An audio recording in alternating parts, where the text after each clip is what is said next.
Roswell, the cat who chose his best friend.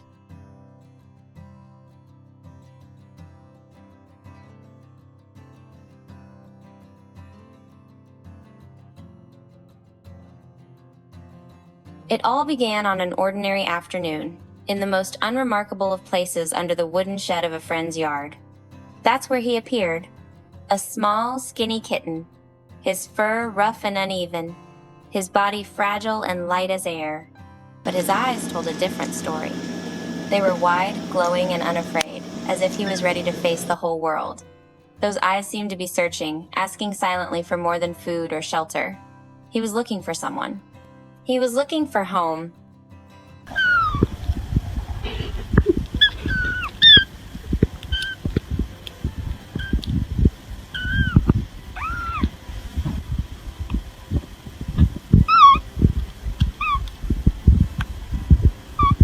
She noticed him right away.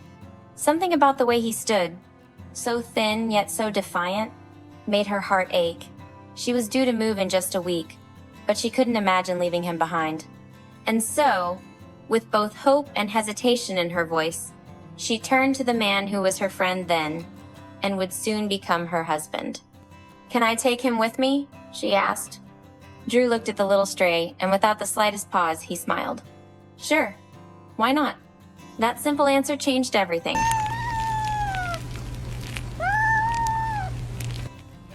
What's your problem? Huh? Why? Roswell, that was the name they gave him, was supposed to be her rescue, her little companion.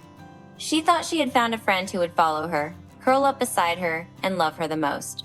What she didn't realize was that she had unknowingly invited her greatest competition into the home.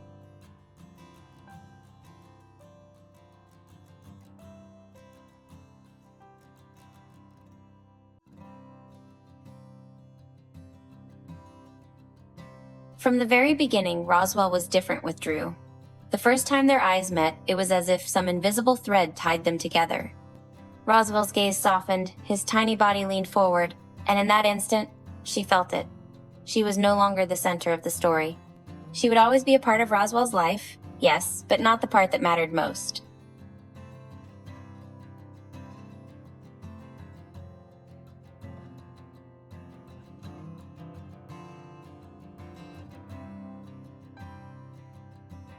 Roswell's devotion to Drew was both heartwarming and, at times, heartbreaking. The way he would crawl onto Drew's chest and simply stay there frozen in pure admiration was unlike anything she had ever seen. His little paws reached for Drew's beard as though it was a sacred treasure. And when Drew laughed at Roswell's pranks or gently scolded him for mischief, Roswell only blinked slowly, as if reassured. "We understand each other."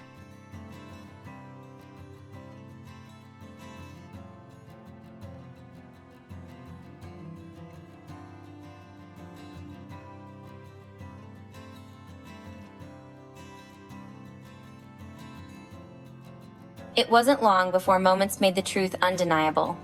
After a short trip to the Pocono Mountains, they returned home, tired, but happy. As soon as Roswell saw Drew, he let out a squeal of recognition, ran forward, and raised his paws high in the air. It looked almost human, like a child asking to be picked up.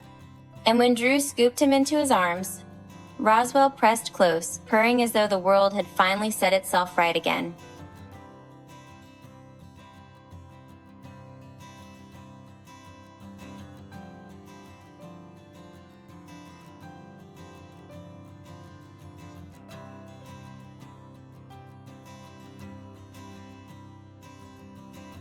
She watched from the side, smiling yet aching, as Roswell eventually turned his head toward her with a look that almost said, "Oh, you're back too."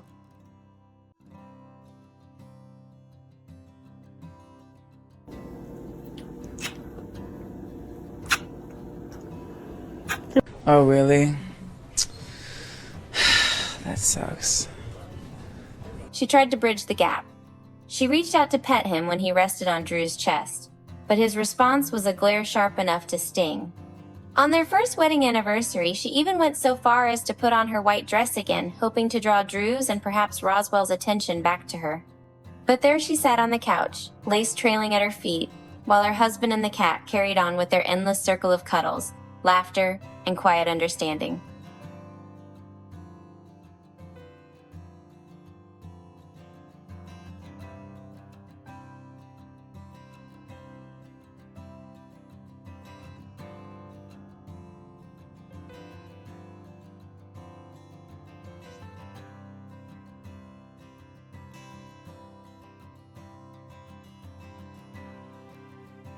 Drew would laugh and say, "Roswell's my best friend in the universe."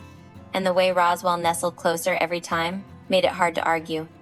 They watched television together, read books together, and shared silences that felt full rather than empty. It was as though fate had written their story long before she had ever found that stray kitten beneath the shed.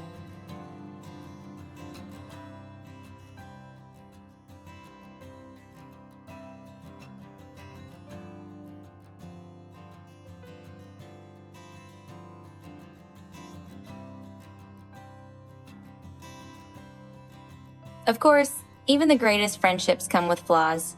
Roswell had a wild streak, racing through the house at 3 in the morning like it was his personal racetrack. He would ambush Drew's legs with sudden pounces, or interrupt him mid-task by sprawling across his hands, demanding affection on his own terms.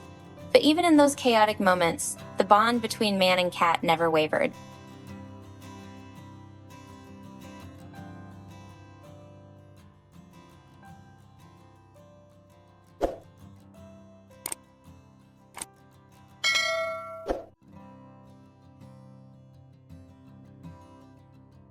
And so, she remained the third presence in a story of two. A quiet witness, sometimes left out, but never completely unwelcome.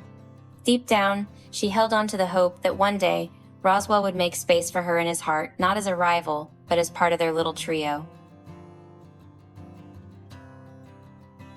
Because the truth is, even in second place, she gained something priceless. Through Roswell, she could see her husband's kindness in a new light. The gentleness in his voice, the warmth in his laughter, the quiet patience he carried in his hands. Roswell may have stolen Drew's first place, but in doing so, he gave her a deeper love than she had ever known. The love of watching two souls, human and animal, recognize each other completely. And maybe, just maybe, that was the gift Roswell had intended all along. Asterisk. If this story about Roswell touched your heart, please consider giving it a like, leaving a comment with your own experiences, and subscribing for more stories that celebrate the quiet, extraordinary bonds between people and the animals who choose them. Because sometimes, the smallest creatures show us the biggest truths about love. Our team works hard behind the scenes to find and share real-life stories that truly matter. Every video is crafted with care, carefully researched, edited with trusted sources, and always treated with the respect these stories deserve. What you see isn't just made to inspire, it's meant to be real and meaningful.